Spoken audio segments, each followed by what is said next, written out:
It's time to get your news on. We are VK1WIA. As the man said, this is WIA National News. Time to get it on for week commencing September 17, 2023, in our 28th year of non-stop news and, in fact, Australia's only ham radio service which has maintained its We Never Take a Break news service. This week, WIA Vice President Lee VK3GK and WIA Director Chris VK3FY, also WIA RD Contest Manager Alan VK4SN, and WIA YOTA Deputy Coordinator Alec Cherry VK2APC, plus much more in this edition of news from the Wireless Institute of Australia.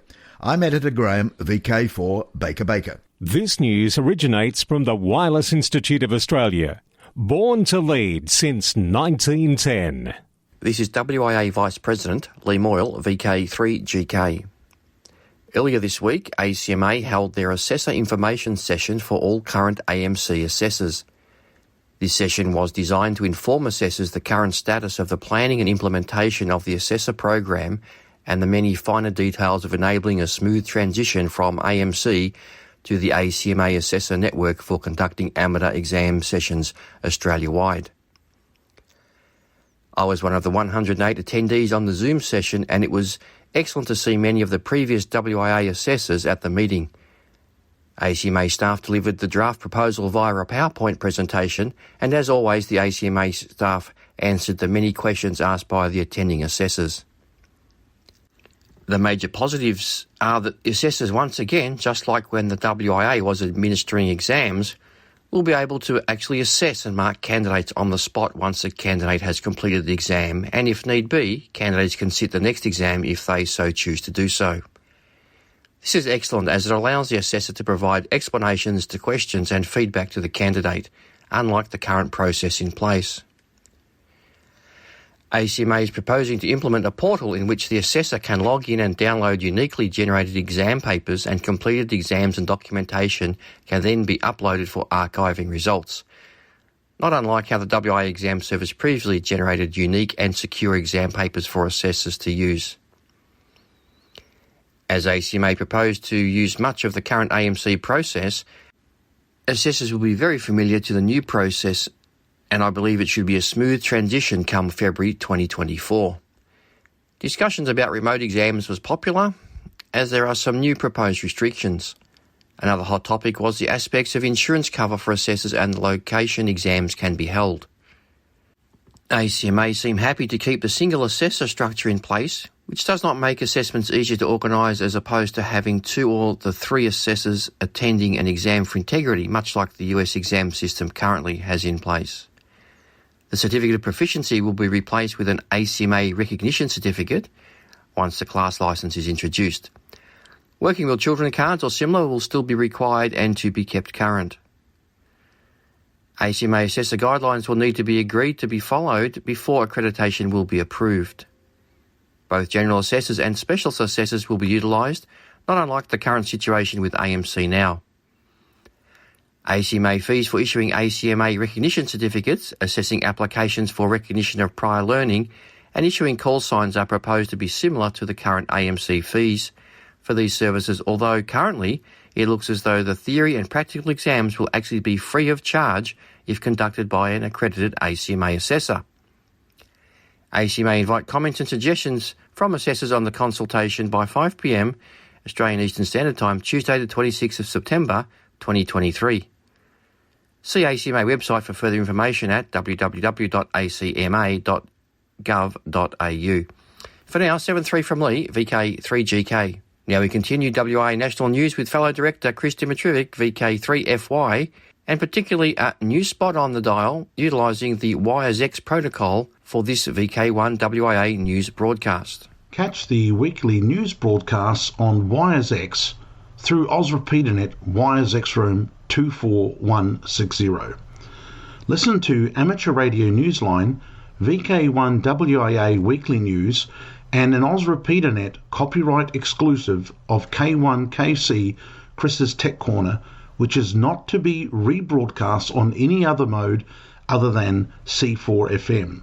These broadcasts can be heard on C4FM's System Fusion by connecting to OzRepeaterNet Wires X Room number 24160. That's Wires X Room number 24160. You will soon be able to connect through a YSF reflector number 24160 also. The broadcast can be heard on Sundays from 9 a.m. and 7 p.m. local Australian Eastern Time. Following the news broadcast, Peter, VK1WIA, will conduct a callback of those listening. Please note that all are welcome to connect and listen to the broadcast, and we welcome callbacks from wherever you may be.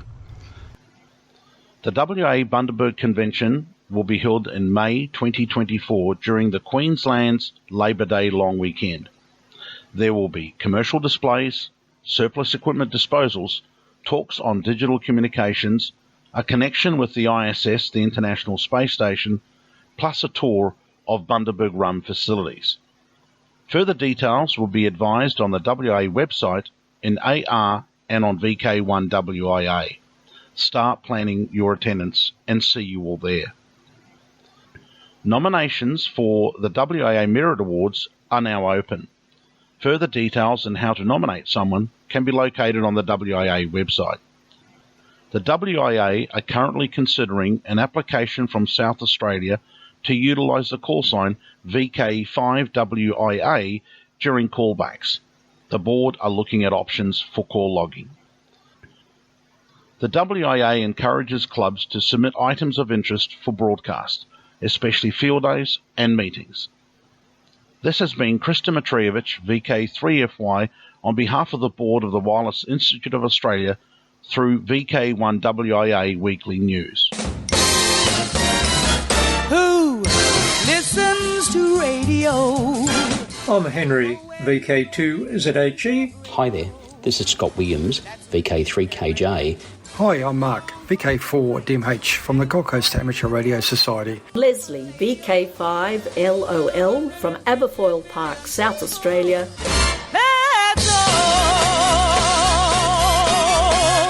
From here, there and everywhere, you've tuned to the Wireless Institute of Australia's National News Service. We are VK1WIA. Now with international news, Jason, VK2LAW. Hello. The World Radio Conference 2023 will impact amateur satellite service. The World Radio Conference in 2023, WRC 23, will take place November 20 to December 15 in Dubai, United Arab Emirates. Some decisions made during the conference will affect amateur radio and the amateur satellite service. Representing amateur radio at the conference is the IARU, the International Amateur Radio Union.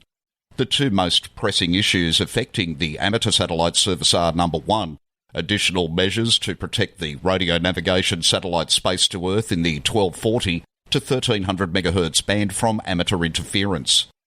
As in most microwave allocations, the amateur service is secondary and must avoid interfering with primary services operating in the band, even if they're introduced later. An ITU radio communications sector recommendation that contains guidance for administrations is in the final stage of development. If an agreement is reached prior to WRC 23, it should complete work on the item.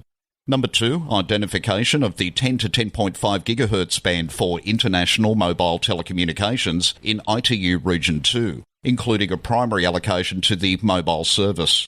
The IARU opposes the introduction of IMT in the band and has some allies among administrators within and outside of Region 2. To news from Region 1, Poland's railways have recently come under a form of electronic attack, as reported by Wired. The attack has widely been called a cyber attack in the mainstream media, but the incident was altogether a more simple affair pursued via good old analogue radio. The attacks were simple in nature. As outlined in an EU technical document, Poland's railways use a radio stop system based on analogue radio signals at around 150 MHz. Transmitting a basic tone sequence will trigger any duly equipped trains receiving the signal to engage emergency braking. It's implemented as part of the PKP radio system on the Polish radio network. The attacks brought approximately 20 trains to a standstill, according to the BBC, with services restored within hours. There was no major safety risk in the event, something made clear in a statement from Polish radio authorities. Regardless, the attacks frustrated logistics across the rail network.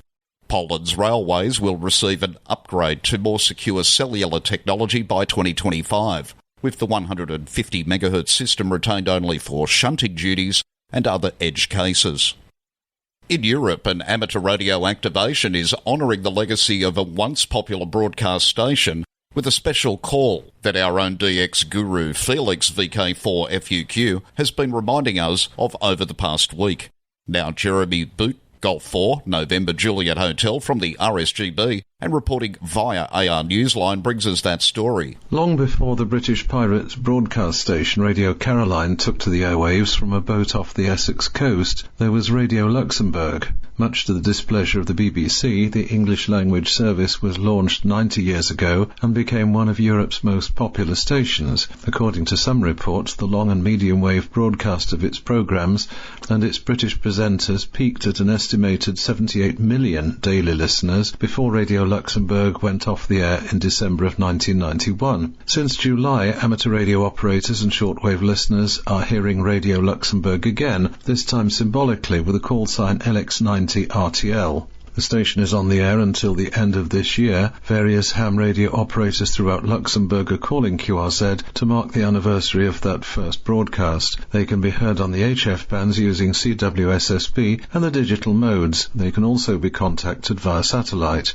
The special event radio operators have been carefully listening to, especially when the QSOs trigger moments of nostalgia. The operators write on the station's page on QRZ.com, quote, "Many of you told us about your memories and the great time listening to Radio Luxembourg, especially the great entertainment with the best music on the air over the years," end quote. The DARC Bureau will confirm all QSOs automatically, and logs are being uploaded to Club Log, Logbook of the World and EQSL. This is Jeremy Boot, G4NJH. If you were growing up in Europe in the 60s, the only way to hear the latest and greatest US chart hits was via the Great 208 Radio Luxembourg, the station of the stars.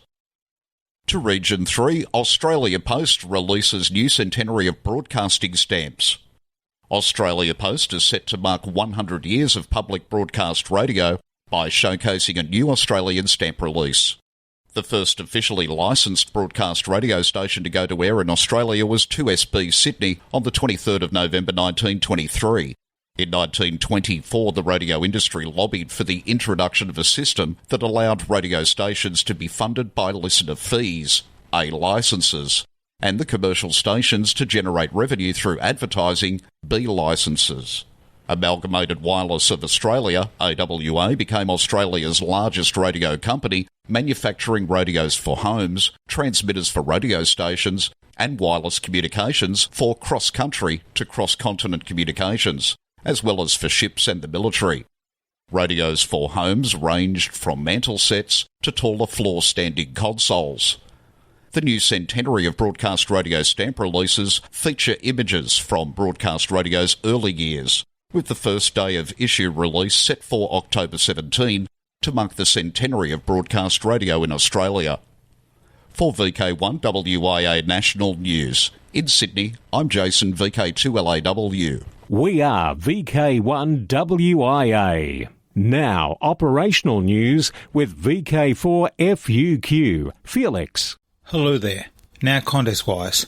The 2023 CQ Worldwide British DX contest will rattle into life next weekend, September 23-24, starting at 00:00:00 hours UTC Saturday and ending 23:59 hours UTC Sunday. October Oceania DX contest. Phone the first full weekend in October each year starting 0600 hours UTC Saturday to 0600 hours UTC Sunday.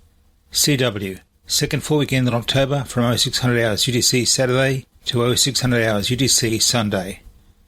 October 75th CQ Worldwide DX Contest. SSB League is October 28-29. Starts 00:00 hours UTC Saturday, ends 23:59 hours UTC Sunday.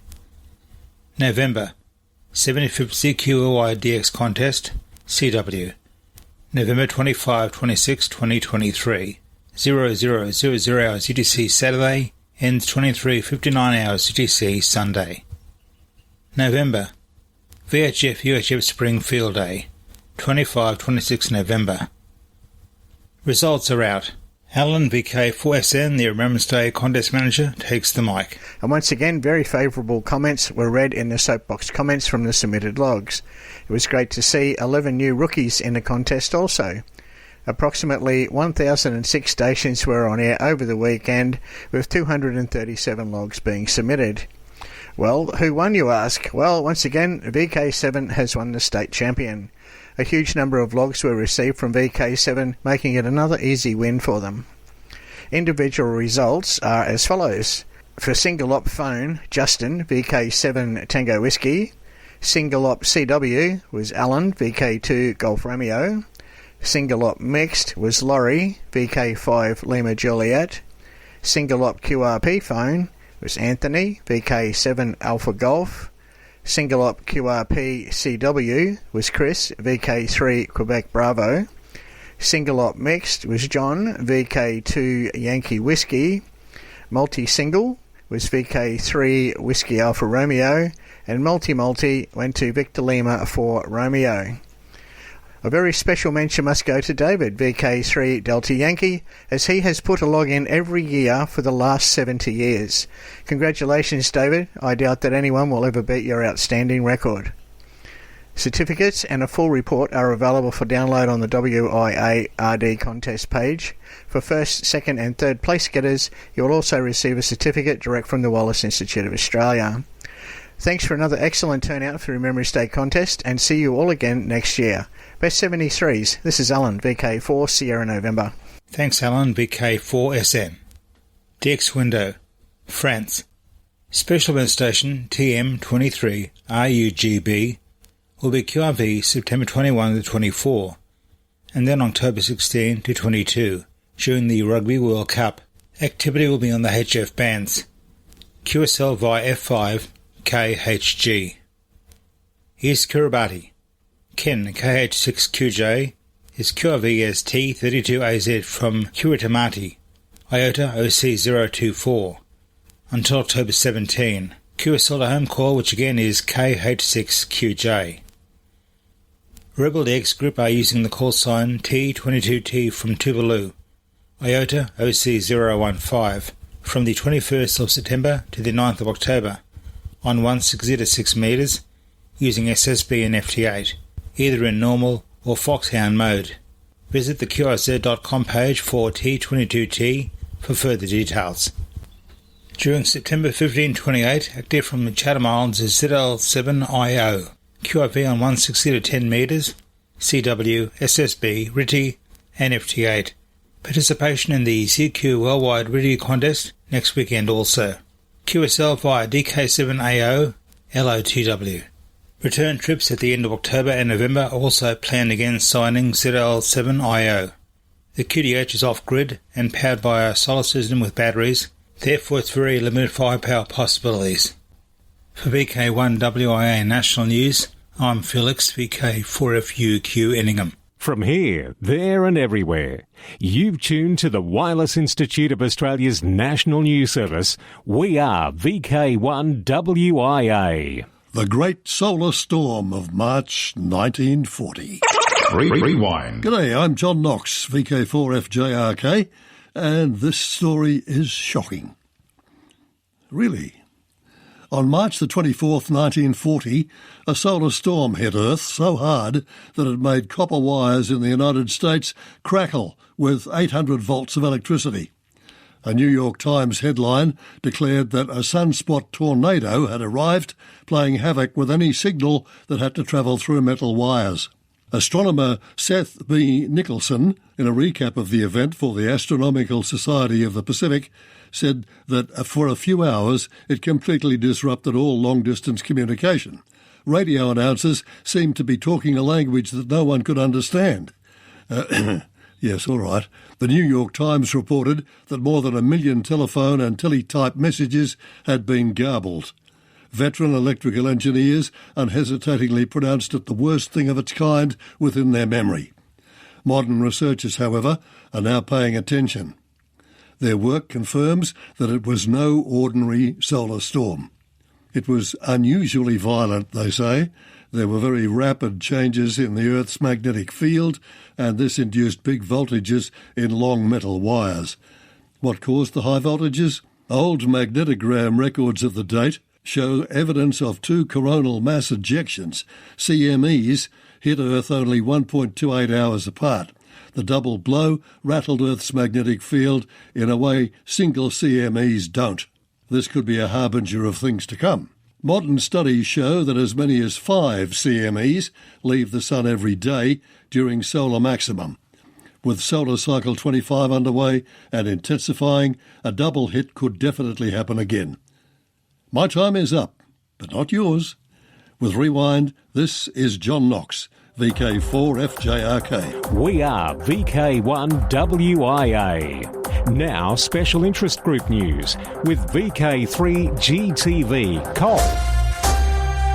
Hello, Worldwide Special Interest Group News, Summits on the Air, Worldwide Flora and Fauna Program, Parks on the Air, and other adventure groups, including Bunkers on the Air. It seems there's no end to OTAs, from beaches, summits, and now bunkers.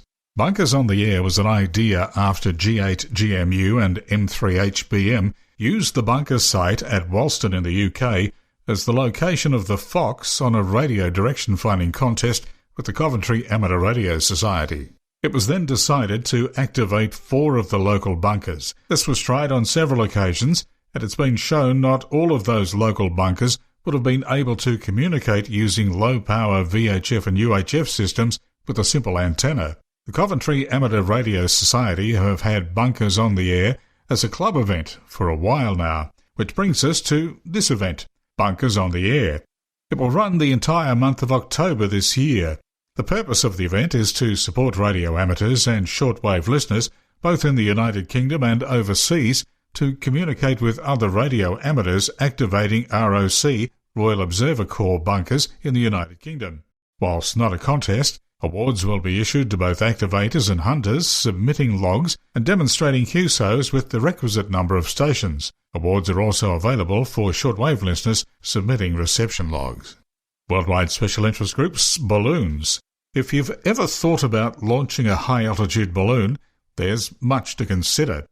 One of the things is, how do you stream video down so that you and others can enjoy the fruits of your labour? You'll find advice on that and more in a recent post thanks to Hackaday, and you'll at least enjoy the real-time video recorded from the launch that you can see in the link in this week's text edition on wia.org.au. The video is encoded with a Raspberry Pi 4 using H.264. The MPEG-TS stream feeds down using 70cm ham radio gear. And if you're interested in this sort of thing, software, including flight and ground code, is available on the internet. There's software for the Pi, an STM32, plus the packages you'll need for the ground side. High-altitude ballooning is, pardon the pun, taking off around the world. Payloads are many and varied, but we don't suggest that you try and put a crew on board. But there's a long and dangerous history of people who actually did. The Montgolfier brothers get most of the credit for hot air ballooning in 1783. There are some reports that a Brazilian priest may have lifted himself with a balloon as early as 1709. In slightly more modern times, Joseph Kittinger did a skydive from a balloon at 31,300 metres in 1960. Felix Baumgartner pulled the same stunt from 38,969 metres in 2012, and Alan Eustace leapt from 41,419 metres in 2014. Worldwide Special Interest Groups, Final Frontier. ARIS USA team names Director of Education. Tanya C. Anderson has been selected as Director of Education for Amateur Radio on the International Space Station Incorporated, ARIS USA.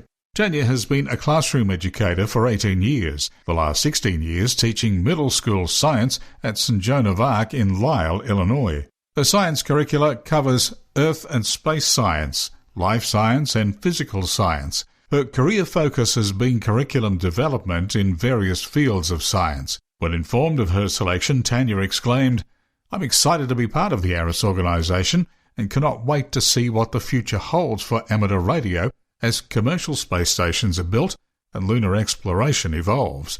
I look forward to sharing my passion for STEAM and space education with other educators while we work together to inspire, engage and educate the next generation." Tanya currently holds a technician class amateur radio licence with the call sign KD9BQZ. After 2 weather delays in previous weeks, Japan launched its Smart Lander for Investigating Moon SLIM mission and the X-ray Imaging and Spectroscopy mission XRISM satellite on September the 6th. SLIM will test precision landing on the Moon and deploy a lunar rover and lunar hopper. XRISM will look into deep space to study the formation of the universe and search for dark matter. Worldwide Special Interest Groups IOTA OC195. In the middle of nowhere, it's a deal. VK1POR is active from Deal Island OC195 until December the 1st. He's been QRV so far on 20 and 10 metres FT8. And yes, the operator prefers the digimodes. Don't get too confused with the call, the VK1 prefix, because VK1POR this time is on Deal Island, the largest island of the Kent Group, located in the northern Bass Strait that lies between northeast VK7 and Wilson's Promontory in VK3. QSL via LOTW, EQSL or QRZ. Worldwide Special Interest Groups Radio Amateur Young Timers, YOTA. With the details, here's Alec, VK2APC. Thank you, Cole. YOTA Contest 2023. The YOTA Contest is back for its third run of its third run. The YOTA Contest is in its third year and has 3 runs per year. The last contest run for 2023 is on October 30th, December 2023 from 1200 UTC to 2359 UTC. So are you ready to compete? Everyone in the ham radio community can take part. It only lasts 12 hours and has an aim to increase youth activity on the air, strengthening the reputation of the YOTA program and demonstrate the support for youth across the world. If you still have a question, feel free to drop the YOTA Contest Committee an email at contest@ham-yota.com. They are happy to reply. Now, before I hand it back to Cole, here in Oceania YOTA, Youngsters on the Air, has a Facebook page worth joining. Check out the address in the text edition of this week's WIA National News. For VK1WIA National News, I'm Alec, VK2APC in Sydney. Now back over to you, Cole. Thanks, Alec. Next up, it's Worldwide Special Interest Groups Rescue Radio. A strong earthquake of magnitude 6.8 struck central Morocco near Marrakesh on the 8th of September. Greg, G0DUB, Emergency Comms for IARU Region 1, has said that the Moroccan Amateur Radio Emergency Services, part of ARAM, the Moroccan National Society, normally operate on VHF-UHF, and speaking to Hassan, CN8HAN, their emergency communications coordinator, he said that there was no indication of any HF frequencies in use to respond to the disaster. There are, however, several search and rescue teams from other countries now in the area, and some of them have radio amateurs as part of their teams. ARAM has not asked for any HF frequencies to be kept clear, but as the situation develops and search and rescue teams are at ground zero, it will be good for radio amateurs to take extra care around the HF emergency centres of activity frequencies in case any SAR teams start to use frequencies to talk back to their home countries. Almost 3,000 people are confirmed dead from the earthquake, with the death toll expected to rise, Morocco's Interior Ministry said this week, with over 5,500 injured. And that's the segment for this week. Enjoy the warmer weather. I'm Cole, VK3GTV. Hey, guess what? We're at the end of the WIA National News. It's time for the social scene. In VK2, Sarkfest, 8 a.m. next Saturday the 23rd. Alara Meet 2023 happens November 4 and 5 in Hobart. Rosebud Radio Fest at the Eastbourne Primary School, Sunday, November 12. And in VK5, Amateur Radio Experimenters Group Radio and Electronic Sale, November 26. And now, until next we meet, I'm Graham, VK4, Baker.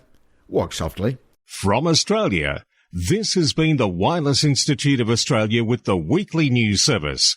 This broadcast is in text, audio and video and is accessed on wia.org.au. Courtesy of Bevan, VK5BD's ATV and YouTube channel, this has been WIA National News.